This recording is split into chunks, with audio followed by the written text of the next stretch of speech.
ป่าลุงสวัสดีป่าลุงตอนสวยป่าลุงน้องเด็กไทยเจ็บท้องห่อทงหมอกากบาดเนี่ยแน่พามาคลินิกหมองเด่งด่วนเจ็บแพงแม่กะกำลังเฮ็ดอยู่เฮ็ดกินนึกว่าสิเศร้าบ่เศร้าจักเถื่อก็เลยพามาโรงหมอบัดมาฮอดหน้าโรงหมอบัดเศร้าบ่ได้มาฮอดหน้าโรงหมอผัดว่าแมวเศร้าเจ็บเลยพุ่นน่ะย้านหมอขึ้นรถมาตอนในรถก็ยังเจ็บอยู่รถตีงก็บ่ได้เจ็บไปเจ็บมาฮอดหน้าโรงหมอเศร้าพุ่นน่ะสงสัยย้านหมอแทงกวดเลือดเมื่อเช้านี้กินข้าวอยู่ได้เมื่อเช้านี้กินข้าวลงไปเนาะแม่ป้อนข้าวอันนี้กับปลาทูกินข้าวแล้วแหละบ่กินน้ำเรื่องของเรื่องกินข้าวแล้วบ่กินน้ำบัดนี้แต่พากันสิออกไปงมปลาแหละเจ็บท้องพุ่นน่ะเจ็บท้องก็ออกไปกินน้ำอยู่นะอยู่หนองปลาแม่ก็สอนไปสอนมางมไปงมมาแล้วก็เจ็บแฮงเจ็บเข่าก็เลยอุ้มมาฮะตอนนี้หนูมันเจ็บอยู่เลยมันสิจ้ะมันก็ซีดแล้วเนาะตอนนี้เป็นอะไรลูกเจ็บอยู่มันสิเจ็บมาเป็นบาดเนาะบาดเศร้าบาดเจ็บยันกระเพาะบ่จักกระเพาะเส้นกระเพาะเอ็นนะแต่ว่ามันตึงแฮงตอนอยู่คือมันเข่งแฮงหนังท้องนะมันละติงบ่ได้เอามาหาหมอก็บีบเบิ่งติงได้แล้วลูกเนี่ยมึงดูหะเนี่ยครั้งนั้นครั้งนี้ดูเจ็บบ่บัดนี้ย่านเลยไปสาวอูดเลยอยู่เฮือนนะมันสิจ้องอยู่ท้องก็จ้องอยู่พี่น้องเลยมันแบบมันน่านเศร้าค่ะนะอึดอัดมันเจ็บมันหายก็เลยแบบเอามาหาหมอซะมันส่วงปัดมาบัดนี้พลิกได้เลยดิพลิกได้แหละหมอก็เอาเลือดไปกวดเลือดก่อน กวดเลือดแล้วเพิ่นสิจัดยาให้กินนั่นแหละยันกระเพาะนั่นแหละเพราะว่ามันเป็นเฮากินข้าวบ่กินน้ำเนาะกระเพาะลมกระเพาะเอ็นกระเพาะเส้นเอ็นมันตึงแม่ก็มาก็เอายาดำให้กินน้อยนึงแล้วก็เอาน้ำกระแลให้กินจิบไปเรื่อยๆเพราะว่ามีกระแลอยู่ในบ้านบ่แม่นสีได้ลูกเลยนะเพิ่นเอาเลือดเจ้าได้น่ะนะท่านได้สีซำนะเอาเลือดไปอันนี้ไปกวดแล้วมันนี้แม่ก็เอาน้ำอุ่นต้มน้ำอุ่นประคบต้มน้ำอุ่นแล้วก็ใส่ผ้าแล้วก็มาใส่ท้องแบบว่าเฮาบีบลงอันนี้แบบแล้วก็เป่าพ่อใหญ่เป่าแน่พี่น้องเอ้ยเพราะนางยังบ่เศร้านางกินข้าวจนบ่แล้วบ่ได้กินฮอดข้าวบัดนี้ห่อมาป่นกุ้งห่อมานั่นตอนนี้ก็มาฮอดโรงหมอแล้วบ่มีคนป่วยบ่มีคนเจ็บคลินิกบ่มีคนป่วยท่านอยู่โรงหมอน่ะหลายอยู่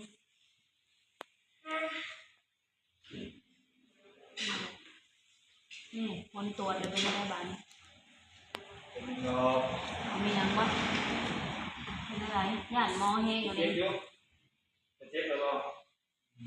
เจ้าละมีปฏิ เป็น บัติ อะไร ก็มีหาลำไส้นะเรื่อย ดึงโทรศัพท์ได้แล้วบ้านนี้สวัสดีป้าลุงก่อนเจ้าตัวนี่สวัสดีป้าลุงสิเมื่ออะไรพี่น้องเอ้ยบ้านนี้ย่านห้องหมอมาห้องหมอปัดเช้าเจ็บลำไส้อักเสบพี่น้องโอ้ยกินขนมหลายกินแนวเผ็ดแนวเค็มเพราะว่าเคยเป็นแหละเช้าพี่พามาหาหมอเธอหนึ่งแล้วก็คาลัมบัดนี้ผัดอันช่วงนี้ผัดกินขนมเค็มขนมเผ็ดหลายไปหงเฮียนจะกินพี่สร้างแน่มาโหลดลำไส้อักเสบบัดนี้นะน้องเทพไทย พามาคลินิกพี่น้องเอ้ยใส่ยามาบักลาย พันขาวที่แรกเมื่อแรกเบาปานนั้นนะเพิ่นน่ะสิเมื่อแล่นบ้าวเพิ่นน่ะมื้อนี้นะเอาบ้าวขึ้นรถผู้ดิใส่ยาน่ะ3 ขวดกับอันนั้นนะยาพดตอนไปนั่นเจ็บแฮงเนาะเทพตอนไปน่ะเจ็บก็เจ็บแท้ๆ ย่ารถแล้ว สงสัยรถมันเขย่าแล้วมันยาน แต่เช้าก่อนยาน ตอนขึ้นรถนั้นมันจอง ว่าง่ายคือเขาโค้ดมันเนี่ยกับโค้ดเนาะ เห็นบอกมาหาหมอสีเน็กลงนะทองนะ เขาชิโค้ดให้ กดก็กดแต่แท้จนกดทางซ้ายกดทางขวา เป็นอยู่จักว่าเช่าเจ็บ กดจนหูจักเศร้าเจ็บปุ๊มือก็เจ้ากด เพิ่น นะ สมโพธิผ่าหรือคนที่สามตัวโค้ดเสริมเสาพุทธเจยธาห่วงยัง ใส่คือบ่ งาน เห็น สม มี โพธิพระพุทธรูป คือบ่เห็น อ มี ยู่ในในผู้ใดหั่นน่ะเตรียมเฮ็ดแล้วผู้ องค์ใหญ่แล้วอยู่ใน เอ สา อ ทุกเดียวเห็น พระพุทธรูปองค์บักใหญ่ ไม่ เล ได้ ย เตรียม ตอนไปน่ะโคตรคู่อยู่รถติงก็บ่ได้เพราะว่าเจ็บรถติงก็ได้สิถ่ายตัดผมใหายอยู่ปึกสึกอยู่พี่น้องเอ้ยบางเนี่ยโอ้ยสมาขี้ไล่เด้พูดน่ะโอ้ย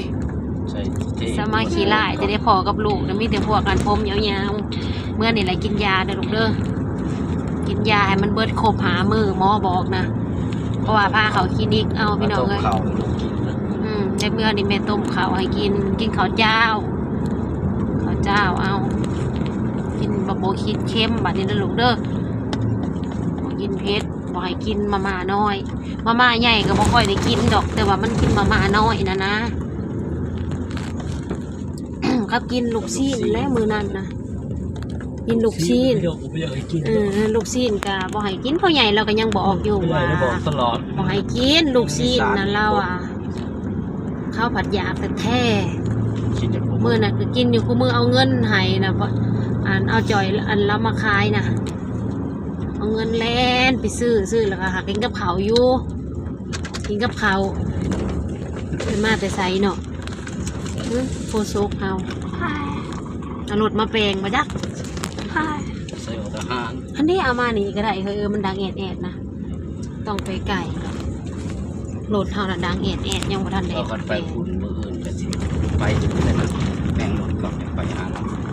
จะเสียเงินโอ้ยวันนี้แม่ไปร้องเพลงมา เรื่องรถนะจ๊ะ มากับมาซื้อยาให้แม่ใหญ่แก้วนี่ กันบ่นั่นเด้ง ซื้อยาให้แม่ใหญ่แก้วยาให้แม่ใหญ่อันยาแกนน่ะยังบ่ทันได้หายน้องดาวอยู่มื้อน้องดาวก็ไปซื้อเมื่อวานนี้จัก100 200นี่บ่จัก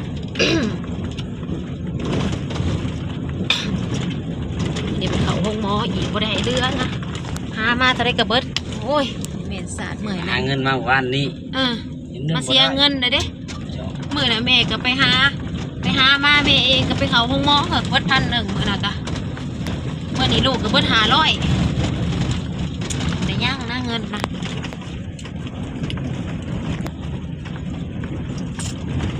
ยังสิได้สั่งยาให้อีแม่อยู่น้ำมันปลาน้ำมันปูนั่นแหละยาตาปลา นะ นะ ฮะมันหมดแล้วมันคือนี่มันยังผลิตภัณฑ์กิฟฟลินมันยังเอามาคือเก่า ยังน้ำมาอยู่ยากันยังมีอันนั้นนะดีตาพร้อมกระเม้นอะไรนั่นน่ะเคยอันนั้นอยู่กิฟฟารีน้ำมันปลาเนี่ยดีมันกินแล้วมันจะไปปัวในหัวเข่าโค่อยๆนะไม่ใหญ่เทินเราเศร้าย้อนตัวนั่นแหละ ยังบอกสุขภาพแต่เรื่องกินมาหลอกยา ลืมเพิ่นว่านั่นกินมาเบิดแล้วกาแฟพี่ซังก็กินมาเบิดแล้วมันบ่เห็นเศร้าลืมข่อยก็ลืมสิไปสั่งตัวนั้นเลยให้ยายแก้วกินไม่ยายแกนกาน้ำตาลยังขึ้น200เมื่อเสาร์นี่ยังเป็นเมื่อยอยู่แล้วก็น้องดาวเอายาให้กินเม็ด1บ่ลงยังบ่ทันได้พาไปหาหมอสักนี่เอาเทปไทยไปก่อน งานดองดี จ้ะ งานดองมันเผาไทยนั่นเขาเจ้ากิน ยายแกนแล้วก็รู้สึกว่าทีเขาเดือนนี้นะเดือน1น่ะ2-3 เทื่อพี่น้องเอ้ยมีแห้งอยู่4-5 มื้อนึง กายยุปีก่อนยังได้ไปเป็นเนื้อ ปีก่อนยังได้ไปขึ้นเรือนลูกชายอยู่กันเอาเตะที่เขาพาไปนี่นะเที่ยวแต่เป็นเมื่ออากาศ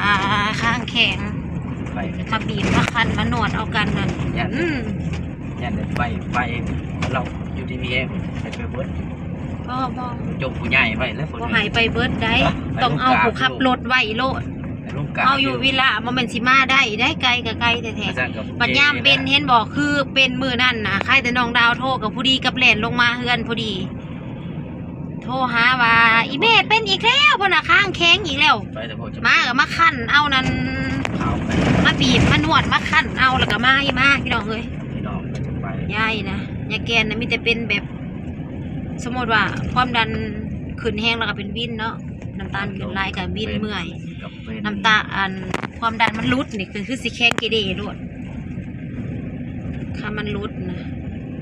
มื้อน่ะยันลุดฮอด90อยู่มื้อแข็งเกเรนะแต่พอเฮามาคั่นมากระตุ้นเด้เฮาคั่นไปคั่นมามันละขึ้นบัดนี้เราก็เลยมาไปวัดเบิ่งน่ะได้100ตอนเราคืนมาวัดเบิ่งได้100จักสิเอาไปจังให้กินบัดเอาน้ำเอาให้กินผัด แห้งเลย ผัดขึ้นยังขึ้นอยู่สงสัยน้ำตอนนั้นยังอยู่ขึ้นมา200 กินที กินเม็ดเดียวหนึ่งนะ เดียวพอกิน เม็ดเดียวเด้แต่กี้ได้ให้กินครึ่งหนึ่งนั่นขึ้นพอกระแซ่อีกครึ่งหนึ่ง ขึ้นโพด ขึ้นแล้วมันสะสมใช่ไหมครับกินข้าวกินหยังมันก็โฮมเมื่อเช้านี่ยังไม่ได้กินข้าวจักค่ำได้หักขึ้น200นะแล้วก็เมื่อยแล้วเป็นวินแล้วเมื่อยขึ้น200ยังบ่ทันพาไปหาหมออยู่นี่เอาไอเทปไทยไปก่อนเดี๋ยวให้พอบางเขาเมื่อเบิ่งเป็นอะไร บาดเบิ่งนะคำลง ผ่านคันลงแล้วก็บ่ไปเพราะว่าไปห้องหมอกะหมอเพิ่นก็คันเพิ่นก็บอกว่าครับเมื่อกินยาที่เคยกินโรเดอร์เพิ่นก็บอกนั่นนี่ ไปลง มันโทรสั่งน้ำเกลือให้ยาให้ยายแก้วเลยลงได้บ่ลูกย่างได้แล้ว บ้านโทรศัพท์โหลดคลิปก็มีไปลง หมอกดนะเจ็บแห้งบ่มันไข้แน่แล้วแม่นบ่ ไปนอนพักผ่อนไป บัดนี้ลงไปหากินยาแล้ว ลงไปกินยาได้3เวลา กินยาแล้วบ่กินยาบ่ได้แล้ว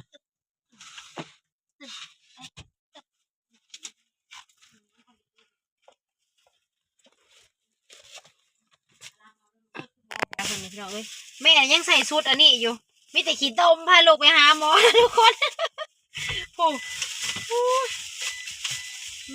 ยาเด็กน้อย เป็นยาน้ำ ยากิน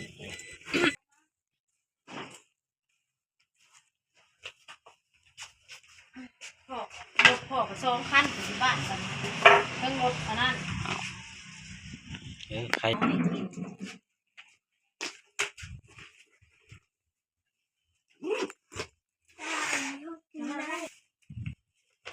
ินอันนี้พ้นกวดเลือดยาปวดแต่สิหุ้งเขาหุ้งน้ำแม่บ่ได้เมื่อดอกนั่งว่ามีแต่เมื่อส่งพ่ออันนี้บ่วงลูกเพิ่นเอาให้ มันกันจะไม่จับกัน เดียวนี่แล้วพ่ออันน้ำหมอ เอาห้องกระยักไปเอาพิธี ฉีดยังนั่งลงไม่ใช่ยาให้กินนี่เขาจะฉีดยังหมอบอกตัวใดกับตัวใดลืมเดี๋ยวบาดนี้ตัวนี้กินให้เบิดบอกตัวนี้กับตัวนี้นะขั้นเศร้าเจ็บนะยากินเดินเศร้าเที่ยงบ่แม่นเศร้าแรงได้อันนี้นะเศร้าแรงยังกินตัวนี้เศร้าเที่ยงแรงตัวนี้กินได้เพราะว่าตอนนี้มันเที่ยงหลังอาหาร คือกินเขาโขนยาว น้ำใส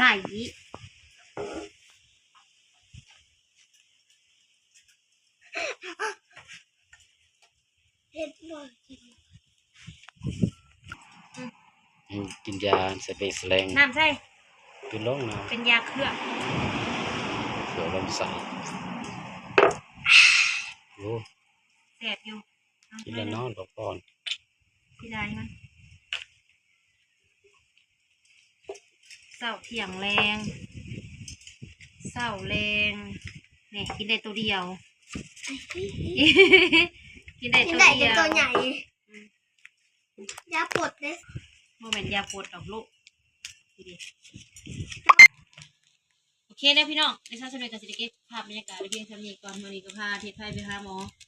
มันด่วนแหงพี่น้อง มัน เลย คือ เก็บ เป็น แหง ที่นี่ กาแล่นก็แล่นเก็บวันนี้ผัดไปหอดห้องหมอผัดเช่ารถติดหลาย 1 แก้ว มาใส่ลูก